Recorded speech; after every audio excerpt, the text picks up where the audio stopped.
नमस्कार मित्रों, स्वागत है सभी का अपना यूट्यूब चैनल परीक्षार्थी स्वयं समोटर श्रृंखला। आइए आज की श्रृंखला देखते हैं। सभी मित्र चैनल को लाइक, सब्सक्राइब, शेयर जरूर करें ताकि वीडियो सबसे पहले आप तक पहुंच सके। आइए आज का पहला प्रश्न है, प्रेमचंद शताब्दियों के पदलालित, अपमानित और उपेक्षित कृषकों की आवाज थे। प्रेमचंद के बारे में यह कथन किसका है? यह कथन है हजारी प्रसाद द्विवेदी का। ऑप्शन बी सही है। अगला प्रश्न है, थॉमस डे के लोकप्रिय अंग्रेजी उपन्यास सैंडफोर्ड एंड मार्टन का हिंदी अनुवाद किसने किया? ऑप्शन 4 है इसमें। ऑप्शन 1 सही है। आप लोग सही उत्तर को चयन कीजिए। सही उत्तर है वंशीधर। ऑप्शन डी सही है। अगला प्रश्न है, वसीयत कहानी किसकी है? प्रश्न संख्या 3, वसीयत कहानी किसकी है? यह भगवती चरण वर्मा की है। ऑप्शन सी सही है। अगला प्रश्न है,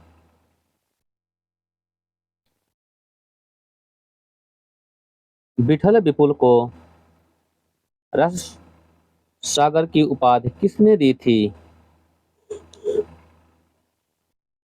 प्रश्न संख्या 4, ऑप्शन 4 उत्तर 1 सही।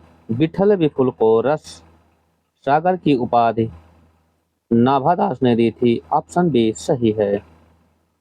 अगला प्रश्न है, अयोध्या सिंह उपाध्याय की रचना नहीं है। इसमें कौन सी रचना है जो अयोध्या सिंह उपाध्याय की नहीं है? गुरुकुल यह अयोध्या सिंह उपाध्याय की नहीं है। यह रचना मैथिली शरण गुप्त की है। बाकी प्रिय प्रवास, वैदेही वनवास, फूल पत्ते, यह सभी रचनाएं अयोध्या सिंह उपाध्याय हरिओत की हैं। ऑप्शन डी सही है, गुरुकुल नहीं है। अगला प्रश्न है,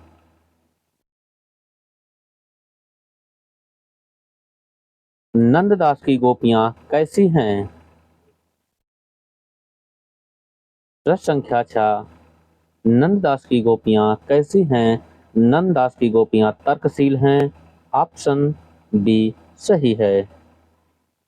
अगला प्रश्न है, भाषा से संबंधित विधियां अधिनियमित करने की प्रक्रिया का वर्णन किस अनुच्छेद में है? प्रश्न संख्या 7,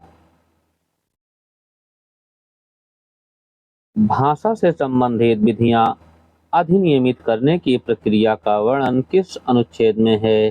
अनुच्छेद 349 में है। ऑप्शन ए सही है। अगला प्रश्न है, सादृश्य लक्षणा वक्रोक्त किसने कहा है? सादृश्य लक्षणा वक्रोक्त वामन ने कहा है। ऑप्शन सी सही है। अगला प्रश्न है, इनमें से कौन सिद्ध नहीं है? प्रश्न संख्या 9, इनमें कौन सा कवि सिद्ध नहीं है? देव सेनापा सिद्ध नहीं है। ऑप्शन सी सही है। बाकी सराहपा, लुइपा, सबरपा ये सभी सिद्ध कवि हैं। अगला प्रश्न है, मत्स्येंद्रनाथ का गुप्त नाम क्या रखा था?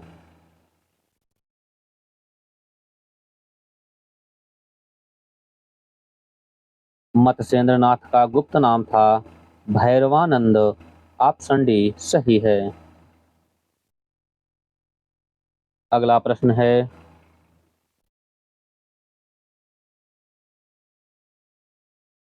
अपभ्रंश के प्रमुख कवि धनपाल की रचना है।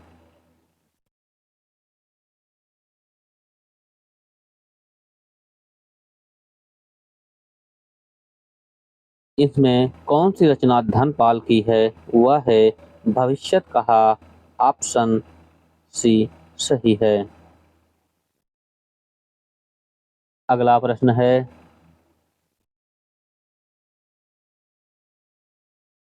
प्रश्न संख्या 12, इनमें से ब्रज भाषा किस स्थान पर नहीं बोली जाती है?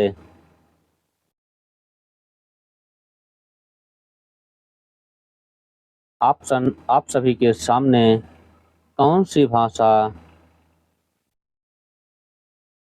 ब्रज भाषा किस स्थान पर नहीं बोली जाती? इटावा में ब्रज भाषा नहीं बोली जाती। ऑप्शन सी सही है। अगला प्रश्न है, उत्तर प्रदेश सरकार ने 1947 ईस्वी में लिपि सुधार समिति का गठन किया। इसकी अध्यक्षता में किया था।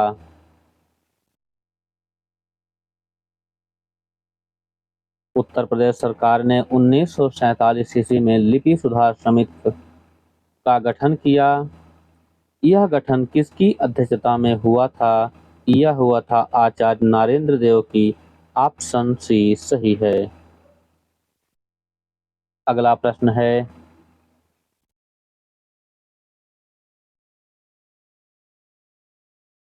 प्रश्न है, सूरदास के दृष्टिकूट पद किस ग्रंथ में है? सूरदास के दृष्टिकूट पद साहित्य लहरी में है। ऑप्शन ए सही है। अगला प्रश्न है,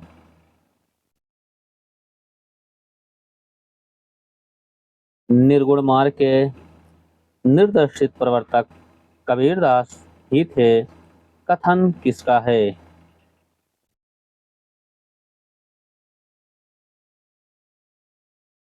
यह कथन रामचंद्र शुक्ल का है। ऑप्शन सी सही है।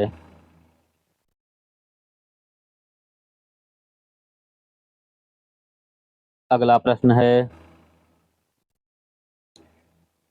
जम्बोक निबंध के लेखक कौन हैं?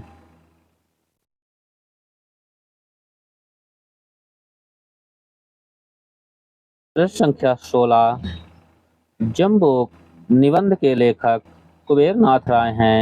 ऑप्शन बी सही है। अगला प्रश्न है,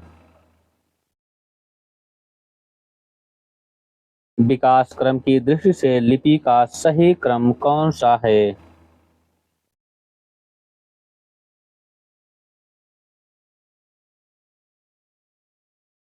ए गुप्त लिपि, ब्राह्मी लिपि, कुटिल लिपि, देवनागरी लिपि।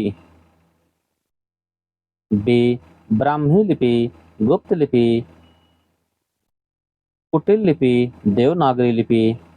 सी ब्राह्मी लिपि, देवनागरी लिपि, कुटिल लिपि, गुप्त लिपि। और डी ब्राह्मी लिपि, कुटिल लिपि, गुप्त लिपि, देवनागरी लिपि। इसका जो सही उत्तर है, विकास क्रम की दृष्टि से जो सही है वह है ब्राह्मी लिपि, गुप्त लिपि, कुटिल लिपि, देवनागरी लिपि। ऑप्शन बी सही है।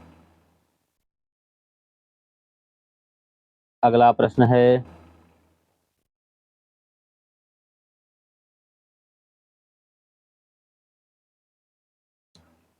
किस रचना पर साहित्य अकादमी पुरस्कार नहीं मिला है? प्रश्न संख्या 18, उत्तर आप सभी के सामने। इन 4 विकल्प में कौन सा ऐसा एक विकल्प है जो साहित्य अकादमी पुरस्कार से पुरस्कृत नहीं है? वह है सपना अभी भी। ऑप्शन डी सही है। सपना अभी भी यह रचना हरिवंश राय की है। इस पर पुरस्कार नहीं मिला है और सभी रचनाओं पर पुरस्कार मिला है। अगला प्रश्न है,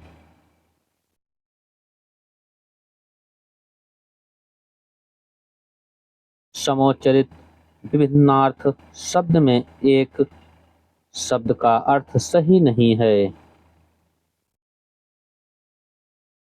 इसका जो सही नहीं है वह है तरी सूर्य।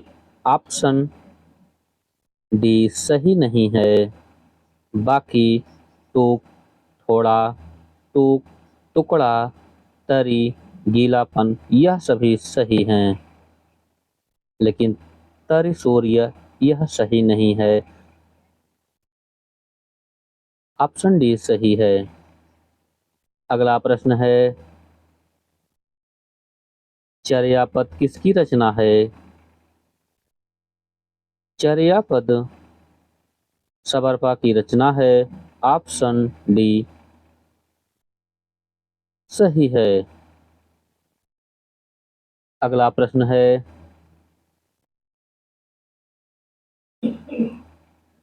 किस रचना का ढांचा विश्वकोशात्मक है? प्रश्न संख्या 21।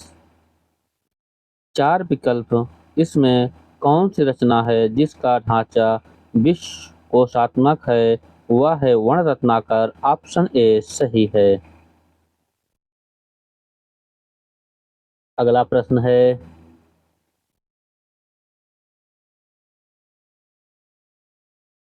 कौन सा वाक्य अशुद्ध है?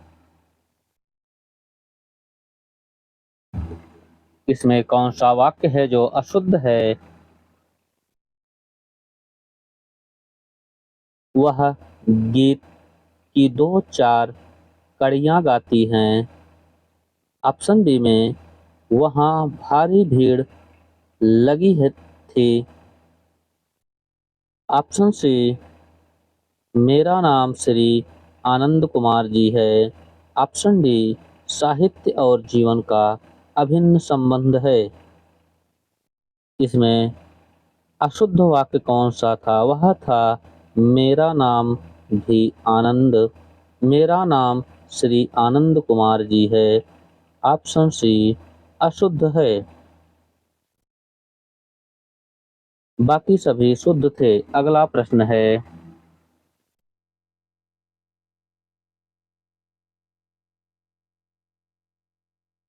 शासन यदि मेरी रचना पर रोक लगाएगा तो वह दूसरे राज्य में सप्तम स्वर में सुनी जाएगी। यह कथन किस नाटक के संदर्भ में है? प्रश्न संख्या 23 का उत्तर क्या होगा? शासन यदि मेरी रचना पर रोक लगाएगा तो वह दूसरे राज्य में सप्तम स्वर में सुनी जाएगी। यह कथन किस नाटक से है? यह है 8वां सर्ग से। ऑप्शन डी सही है। अगला प्रश्न है,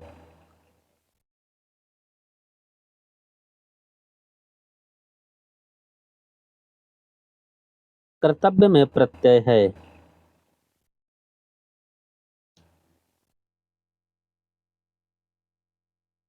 कर्तव्य में कौन सा प्रत्यय है?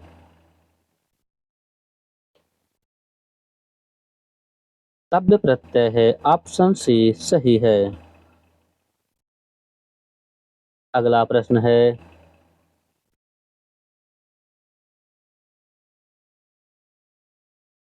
ऐसे शब्द जो 2 शब्दों के मेल से बनते हैं और जिनके खंड सार्थक होते हैं क्या कहलाते हैं?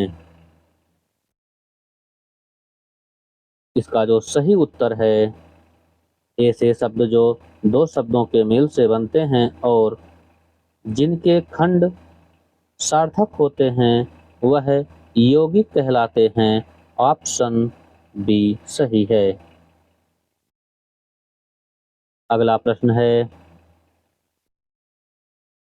देवनागरी में आ की 12 खड़ी का सुझाव किसने दिया था? देवनागरी लिपि में आ की 12 खड़ी का सुझाव काका कालेलकर ने दिया था। ऑप्शन ए सही है और इसका प्रयोग सावरकर बंधुओं ने किया था।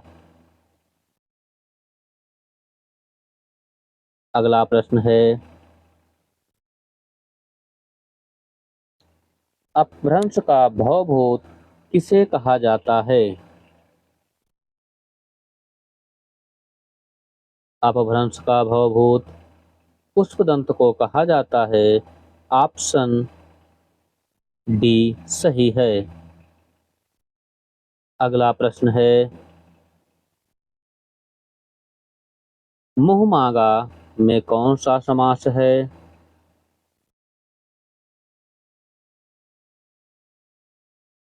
प्रश्न संख्या 28 में मुंह मांगा में कौन सा समास है? मुंह मांगा में तत्पुरुष समास है। ऑप्शन बी सही है। ऑप्शन डी सही है। अगला प्रश्न है, वह कौन सा मनुष्य है जिसने महाप्रतापी राजा भोज का नाम ना सुना हो? कैसा वाक्य है?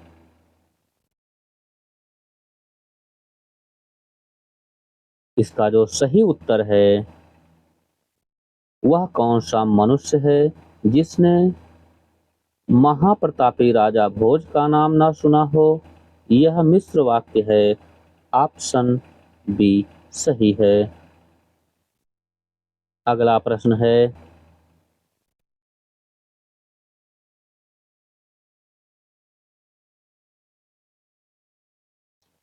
इसको सुमेलित करना है।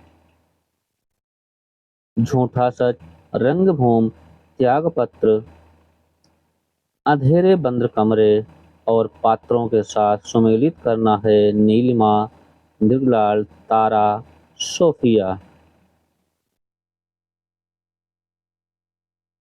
झूठा सच का पात्र है तारा, 3 नंबर पे है, और रंगभूमि का पात्र है सोफिया, 4 नंबर पर है। त्यागपत्र का पात्र है मृगलाल, 2 नंबर पर है, और अंधेरे बंद कमरे का पात्र है नीलिमा, नीलिमा 1 नंबर पर है।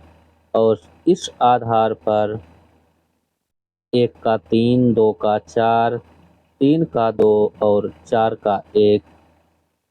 अब ये सही होता है।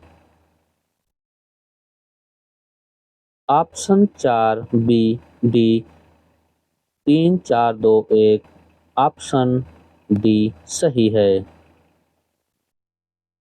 अगला प्रश्न है, सिंधी भाषा का विकास किस अपभ्रंश से हुआ है?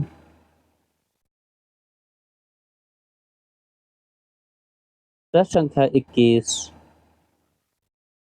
इसका उत्तर क्या होगा? सिंधी भाषा का विकास किस अपभ्रंश से हुआ है? यह ब्राह्मण अपभ्रंश से हुआ है। ऑप्शन सी सही है। अगला प्रश्न है,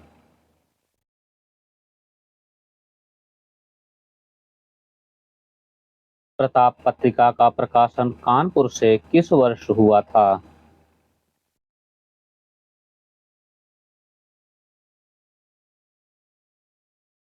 प्रताप नामक पत्रिका का प्रकाशन कानपुर से 1931 ईस्वी में हुआ था। ऑप्शन ए सही है। अगला प्रश्न है, चैतन्य महाप्रभु का संबंध इनमें से किस संप्रदाय से था?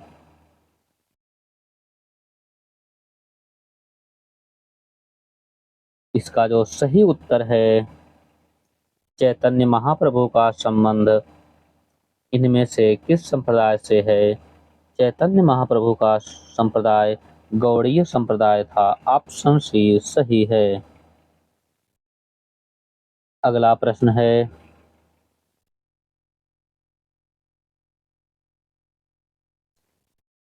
निर्गुण भक्ति के संबंध में कौन सा कथन गलत है?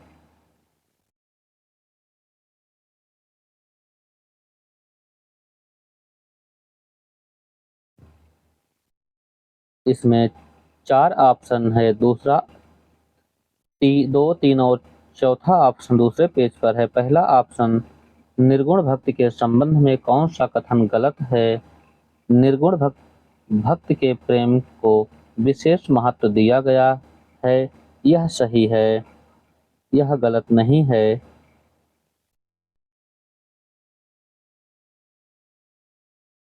इसमें जो गलत कथन है वह है, निर्गुण भक्ति के सहज साधना पर भी बल दिया गया। ऑप्शन सी, यह कथन निर्गुण भक्ति के संबंध में गलत है। अगला प्रश्न है,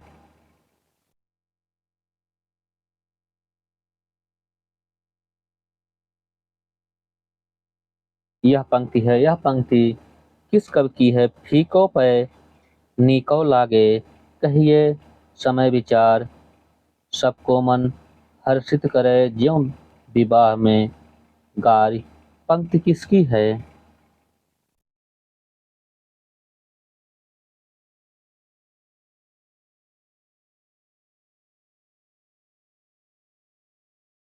यह पंक्ति है वृंद की। फीको पे नीको लागे, कहिए समय विचार, सब सबको मन हर्षित करे ज्यों विवाह में गार। यह पंक्ति वृंद की है। ऑप्शन डी सही है। अगला प्रश्न है, निम्न में सात्विक अनुभाव नहीं है। इसमें कौन सा एक सात्विक अनुभाव नहीं है? ग्लानि सात्विक अनुभाव नहीं है। ऑप्शन ए सही है। अगला प्रश्न है, महावृक्ष के नीचे किसकी रचना है? प्रश्न संख्या 37, महावृक्ष के नीचे यह रचना किसकी है? यह रचना है अज्ञेय की। ऑप्शन सी सही है। अगला प्रश्न है,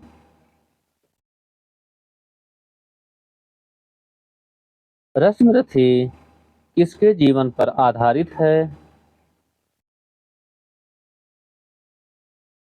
रश्मिरथी कर्ण के जीवन पर आधारित है। ऑप्शन सी सही है।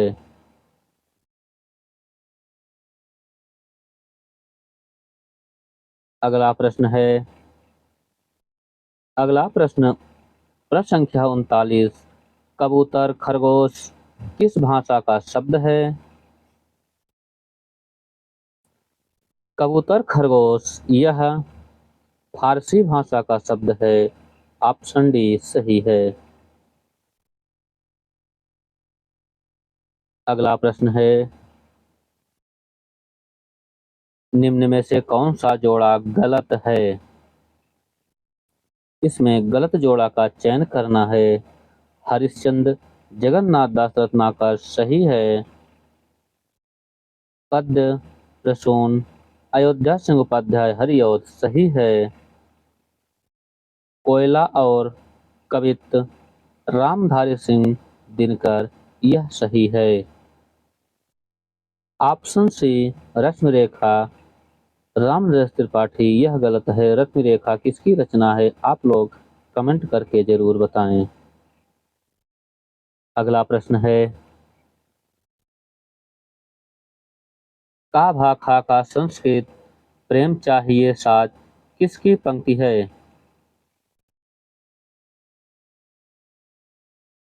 प्रश्न संख्या 41, 4 विकल्प आप सभी के सामने।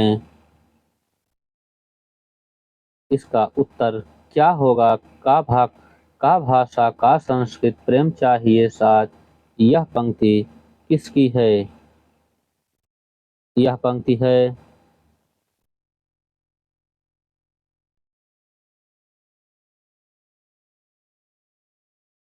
तुलसीदास की। ऑप्शन ए सही है। अगला प्रश्न है,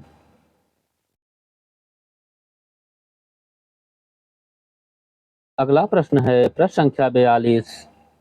ऑप्शन आप सभी के सामने। प्रश्न है, मुख्यार्थ में बाधा उत्पन्न होने पर कौन सी शब्द शक्ति होगी? मुख्यार्थ में बाधा उत्पन्न होने पर लक्षणा शब्द शक्ति होगी। ऑप्शन ए सही है। अगला प्रश्न है, वक्रोक्ति संप्रदाय के प्रवर्तक हैं। वक्रोक्ति संप्रदाय के प्रवर्तक कुंतक हैं। ऑप्शन सी सही है। अगला प्रश्न है,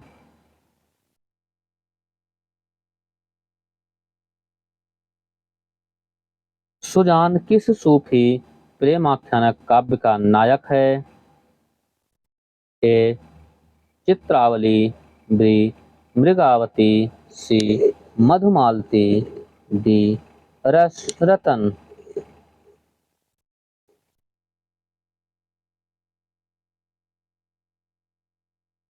प्रश्न संख्या 44 का उत्तर क्या होगा? सुजान किस सूफी प्रेमाख्यानक काव्य का नायक है? सुजान चित्रावली प्रेमाख्यानक काव्य का नायक है। ऑप्शन ए सही है। अगला प्रश्न है, बीसल देवरासों में 12 मासा का प्रारंभ किस महीने से शुरू होता है?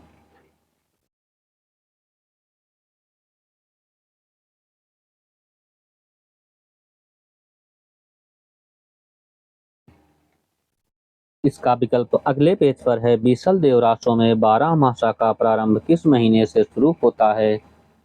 यह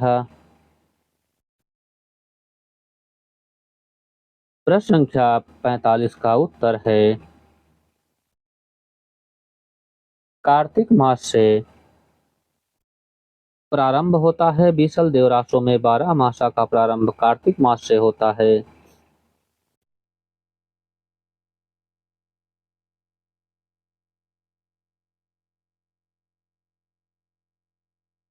ऑप्शन डी सही है। अगला प्रश्न है,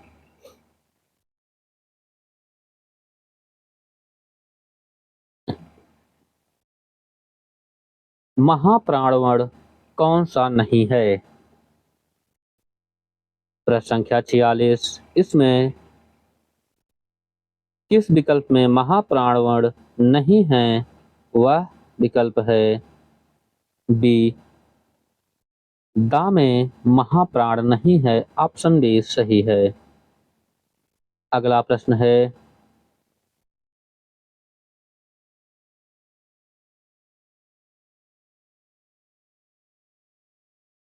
किस रचना का प्रारंभ श्री शब्द से हुआ है?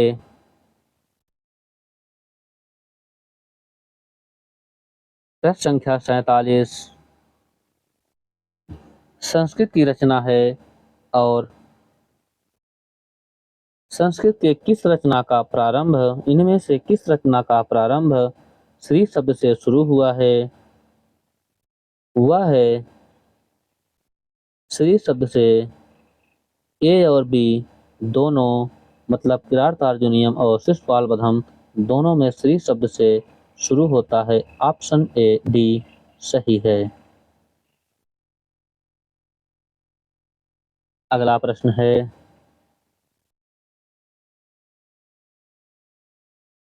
फूल नहीं रंग बोलते हैं किसकी रचना है?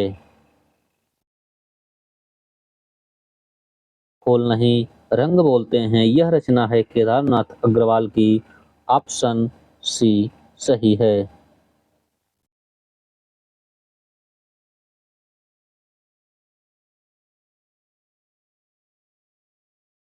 निम्नलिखित में से कौन सा जोड़ा गलत सुमेलित है?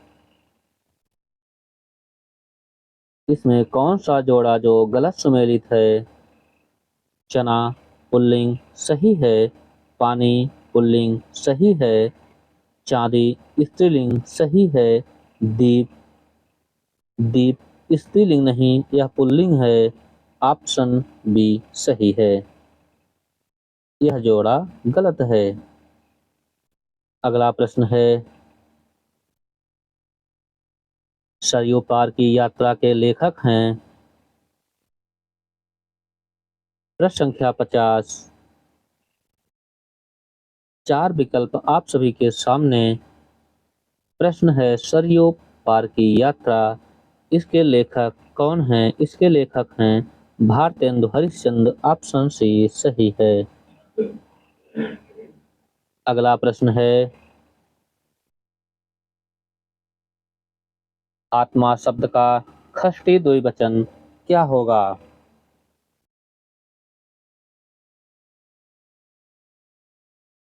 आत्मा शब्द रूप में षष्ठी द्विवचन क्या होगा? आत्मनो। ऑप्शन बी सही है। आत्मना शब्द का षष्ठी द्विवचन रूप आत्मनो होगा। ऑप्शन बी सही है। अगला प्रश्न है, ज्ञानपीठ पुरस्कार का सही क्रम कौन सा है? इसमें चार विकल्प हैं और ज्ञानपीठ पुरस्कार का सही विकल्प कौन सा है? ए में चिदंबरा, कितनी नाव में कितनी बार, उर्वशी, यामा या गलत है?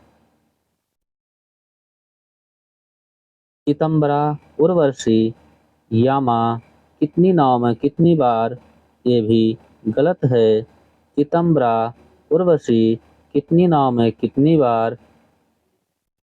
यामा यह सही है। चिदंबरा, यामा, कितनी नाव में कितनी बार, यह भी गलत है। ऑप्शन सी सही है। ऑप्शन सी चिदंबरा, उर्वशी, कितनी नाव में कितनी बार, यामा यह सही है। अगला प्रश्न है,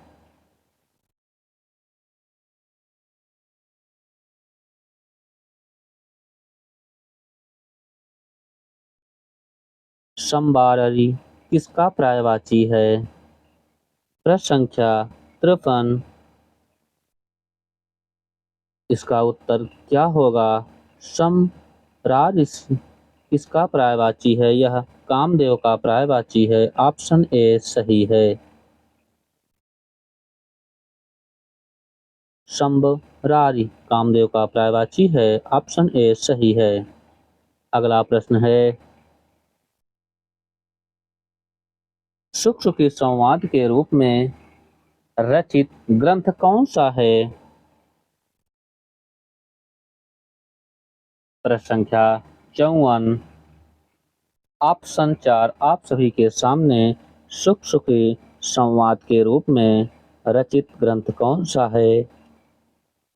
पृथ्वीराज रासो। ऑप्शन ए सही है। यह सुख के संवाद में रचित है। अगला प्रश्न है, प्रगतिवाद शब्द का सर्वप्रथम प्रयोग किसने किया था?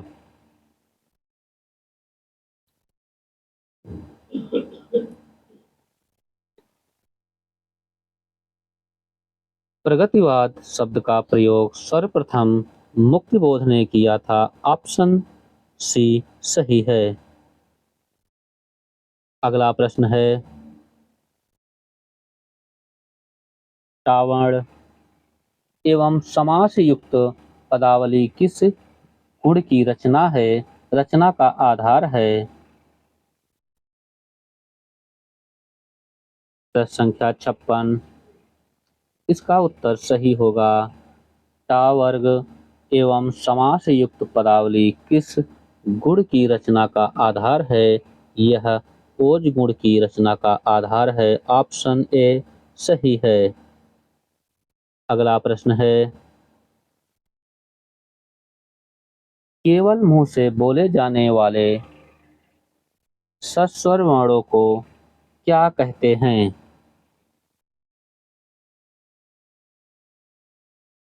प्रश्न संख्या 57 आप सभी के सामने।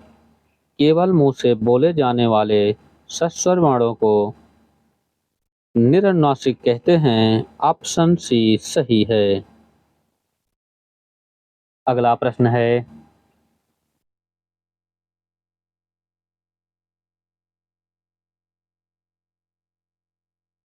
केवल मनोरंजन ना कवि का कर्म होना चाहिए, उचित उपदेश का भी मर्म होना चाहिए।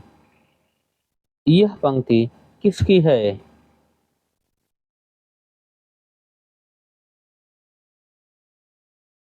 इसका ऑप्शन नहीं है। आप लोग उत्तर जरूर बताएं।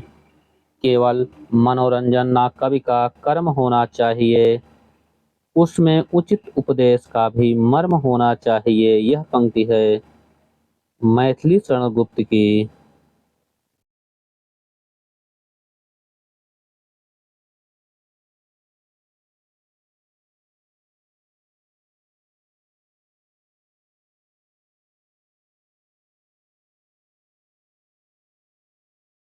सभी मित्र चैनल को लाइक, सब्सक्राइब, शेयर जरूर करें। आज के लिए इतना ही। धन्यवाद।